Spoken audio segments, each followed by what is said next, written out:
Welcome back to another episode of ROC Boys Football. We are taking a look at a game that was scheduled for this weekend. So we're not quite on to week 5 yet as we take a look at SMU going on the road to UCF. These are two teams that I think are some of the best group of 5 teams in the country. Not for long, that is. And two teams that I think are kind of the front runners. Them, Cincinnati, Houston's looked horrible to kind of win the American Athletic Conference. Two teams that we were really excited about in summer scouting. This is going to be a really fun game. There's going to be a lot of points. Before we get into it, though, just wanted to say thank you guys for all the support you guys have shown the channel. We love talking ball with you guys. So if you guys are a fan of the content, consider subscribing. That helps the fellas out a lot, and we really do appreciate that. Second of all the UCF fans in Orlando, in the state of Florida, I hope you guys were able to stay safe. I hope the damage was not too bad. I'm down in Southwest Florida. It got pretty ugly. So our thoughts and prayers are with you guys. Let's talk a little football, and we'll start with the UCF Knights. This is a team that you look at that one game against Louisville where they really dominated 3/4 of football and then got away from the run game. This could be a team that is 4-0. There's not many really complete teams in college football. I think UCF is one of them. If you were to find a hole in their game, it is that passing attack. John Royce Plumlee from the pocket, he can throw the ball, but he's definitely more comfortable running the football. And that ground attack behind a very experienced offensive line with two really, really good running backs that do a couple different things with Isaiah Bowser and Johnny Richardson. It's a really good offense, and it's a fun offense to watch. If I'm looking at the key to the game, I think it's UCF needs to establish that run game, and they need to stay on schedule. When UCF struggled against Louisville, it was penalties, backing them up, staying off schedule. And when you get John Royce Plumlee in 3rd and 7+, that's when he struggles. When he doesn't really have the threat of the run game, when he has to push the ball downfield from the pocket, that is when they struggle a little bit. The passing game is really effective when John Royce Plumlee can get the ball out early to guys like Javon Baker, Ryan O'Keefe. This team is really fast. And I think the whole key to UCF in their offense is getting some of those guys the ball in space and letting them be athletes. When they are kind of forced to throw from the pocket, 3rd and 7+, that is when that offense struggled. You saw it against Louisville when Louisville started bringing some pressure in that game in the second half. They got away from the run game. They got away from staying on schedule.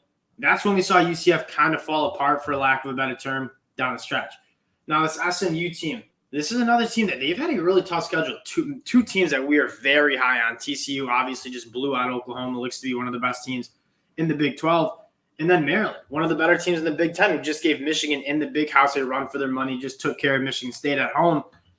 Those are their 2 losses, and those are 2 games that they were hanging around. I mean, TCU kind of got off to a good start, but SMU kind of put their way back in the game. And SMU probably should have won that game against Maryland, quite frankly, on the road. Tanner Mordecai is a very, very capable quarterback. Key to the offense on SMU's part is you can't turn the ball over. Possessions are so important for SMU because the defense, I wouldn't say struggles, but they do give up a lot of points just so how fast SMU runs on offense. They're on the field a lot. So you see those yards a lot, over 400 yards allowed. They give up 25.5 points per game. The defense isn't great, but I don't think it's as bad as the stats reflect. Either way, Tanner Mordecai needs to take care of the football. 5 interceptions through 4 games is probably too many, but this is a UCF team that you take a look of only forced 1 interception on the year. So it's a relatively good matchup for Tanner Mordecai as he tries to attack this UCF defense through the air. Now, SMU on the defensive side of the ball need to get negative plays. If you allow UCF to stay on schedule, getting those 3rd down and 3, 3rd down and 2s, they're going to piece you apart. John Royce Plumlee is their leading ball carrier with 404 yards through 4 games. He's very efficient. Obviously, a former wide receiver at Ole Miss. He's a very good athlete. You have 2 really good running backs in Isaiah Bauer and Johnny Richardson. If you can get UCF off schedule through negative plays, I think that's how you get this UCF offense off the field. And if not, I think it could be a long day for SMU in the sense that that offense is limited with how many times they can touch the ball because UCF is going to be working their way down the field very methodically and really kind of draining that clock with the run game. And you kind of want to treat this game as get Tanner Mordecai as many possessions as he can. It'd be a shame if I didn't shout out Rasheem Rice, who I watched the Maryland game. It was one of the best wide receiver performances I've seen all year. The guy has glue on his hands. He's not like the best athlete ever. He's not the fastest. He's not the biggest, although he is fast and big.